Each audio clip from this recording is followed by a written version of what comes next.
Hello. This video is going to be about how I feel and how I have maneuvered through the cancer journey. I'm going to talk about the fear, the acceptance, the battle of the mind, and the things that I have lost and the things that I have gained. I do have to warn you, this could be triggering for some people. Thanks for watching. Good morning. I really thank you for being here and watching this video. As many of you know, my name's Gracie. I live in my minivan. I'm 64 years old and been going through a cancer journey for the past 2+ years. And that's what I wanted to talk about today. I wanted to talk about the fear that I had and still have some every now and again, the acceptance of cancer and what the outcome could or could not be, the battle of my mind, which is a never-ending thing, and I'm learning with cancer, it is always going to be something that I'm going to have to fight off in my mind, and the things that I've lost and gained that I've learned from this whole experience. I wanted to say that I've been going through this, like I said, a little over 2 years. I'm in maintenance. They call it head and neck cancer because they never found a marker. So for insurance purposes, they had to put a destination, I suppose, for where the cancer is. But there's never been a marker. And in 2024, January, my daughter's husband lost his battle with cancer, his third round of cancer. And I was in Washington State helping and supporting and just loving on my daughter. They had been married together 18-ish years. Had my grandson at the time was 11. And he succumbed to cancer. So I was there helping her out. Fast forward a couple months, I felt a lump in my neck. My chest was tight. I thought, oh my gosh, am I having a heart attack? Now, instead of calling for help, I just drove myself to the next town over where they have a hospital. Went to the ER. After many, many tests, the doctor, she was sweet. She came and sat next to me looking very sad. And she said, I believe you have cancer. I'm so sorry, honey. It's like, well, I got some decisions to make. It really didn't fully register because we've been going through all of this. I was there prior to my son-in-law's passing, and I was there for his passing. So I was still dealing with all of that. My daughter's an epileptic, and she was having some pretty bad seizures at that time. And so I don't honestly think it registered with me other than I thought of my daughter. Oh, gosh. First of all, how am I going to tell my daughter they think it's cancer? She just lost her husband a few months prior to cancer. How am I going to do this? So on the drive back, which wasn't very long, I prayed and asked for guidance, and I told my daughter, look, they think I might have cancer. Don't panic. We don't know what it is for sure.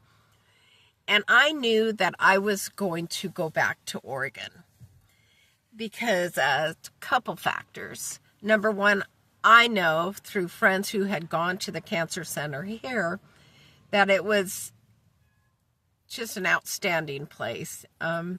They also do research there.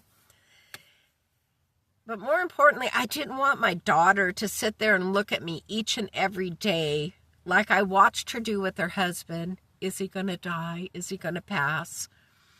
What am I going to do? I didn't want her reliving any of that. And I know that thoughts went through her head, but she didn't stare at me physically each and every day. So I knew that for that reason mainly, I had to go and come back here to Oregon for my treatment, if there was going to be treatment. So I get back here to Oregon, do the biopsy. they took out this one huge lymph node, which I'm so grateful they took the whole thing. That is the only place they found the cancer. Found the cancer. So I'm still not really grasping what's going on. Everything's just happening so quick.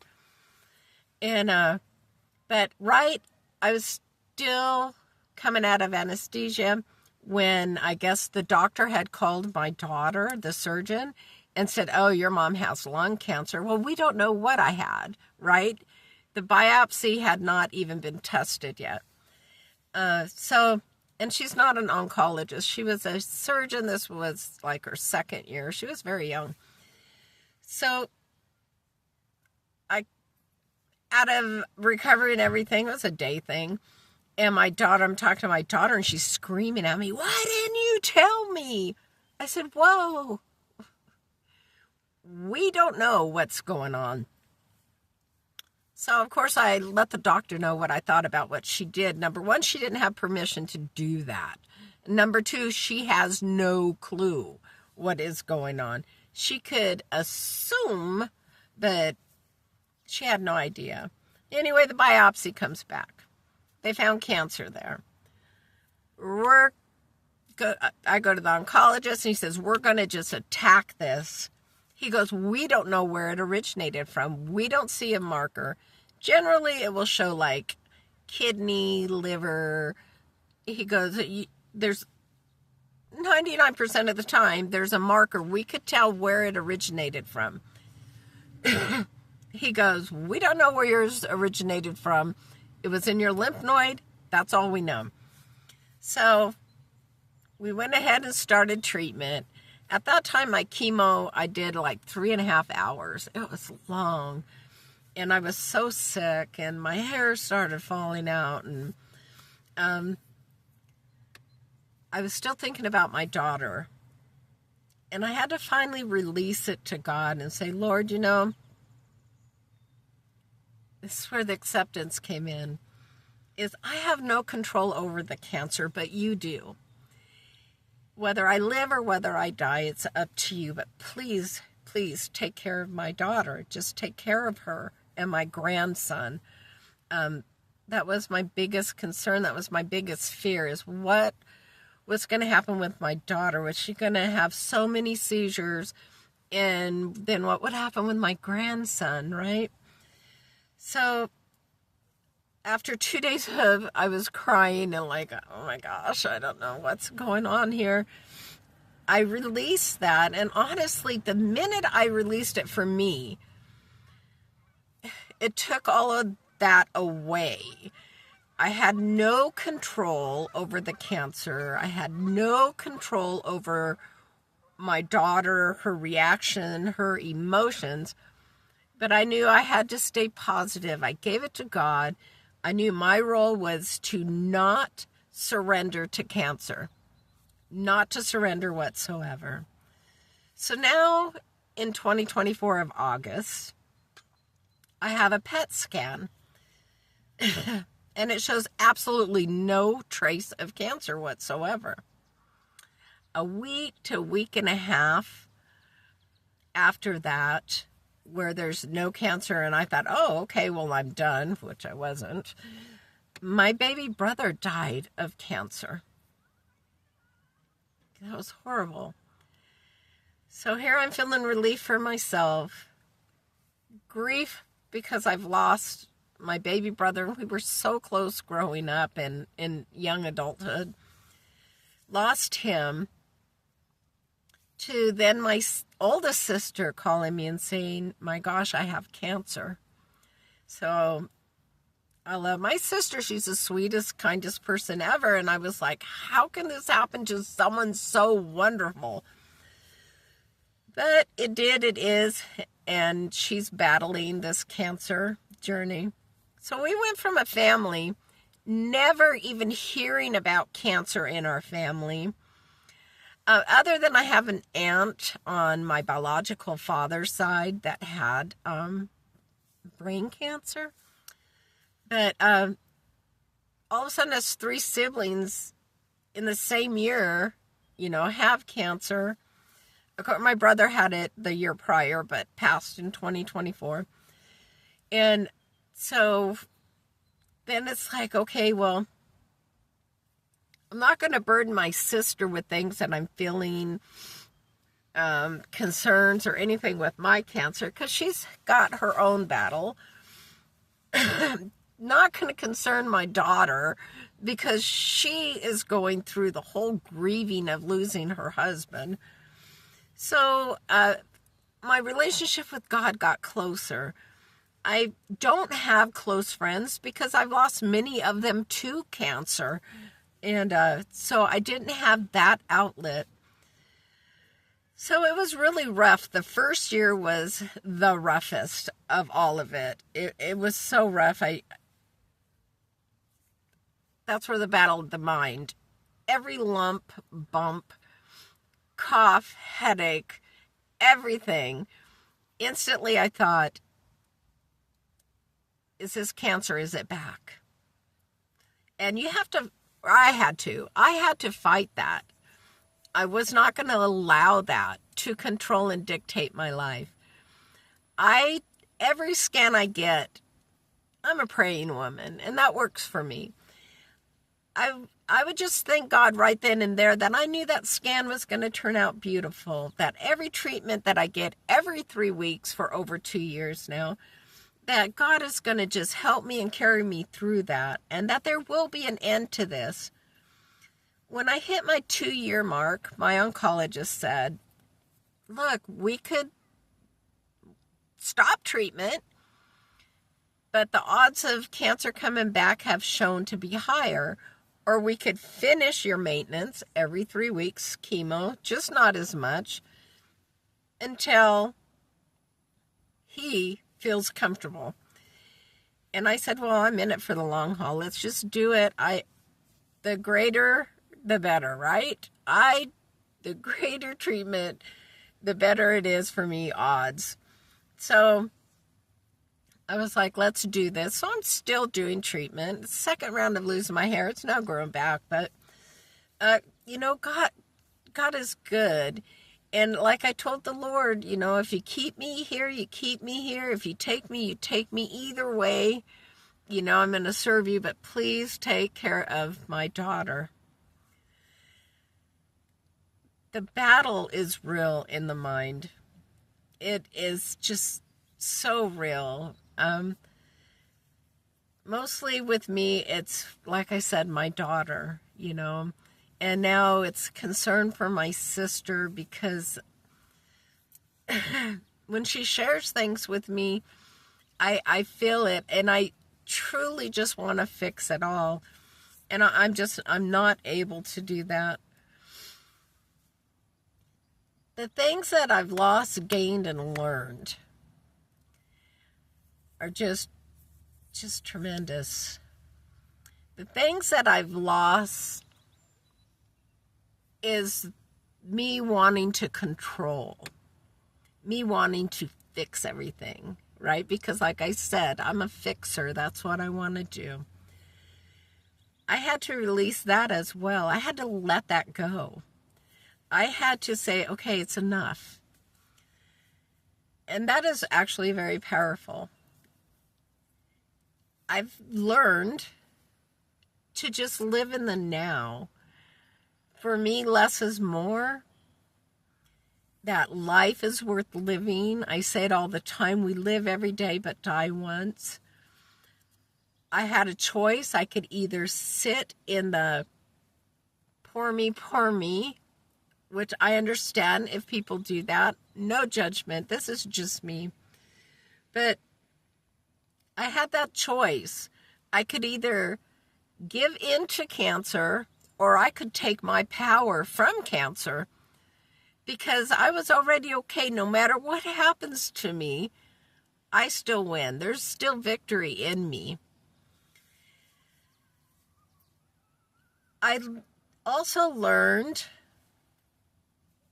that when people promise you things, which we should never promise things to people, it's they'll let you down. Some intentionally, some not. I have never had anyone go with me to treatment. I'll sit there and watch family and friends together, supporting each other.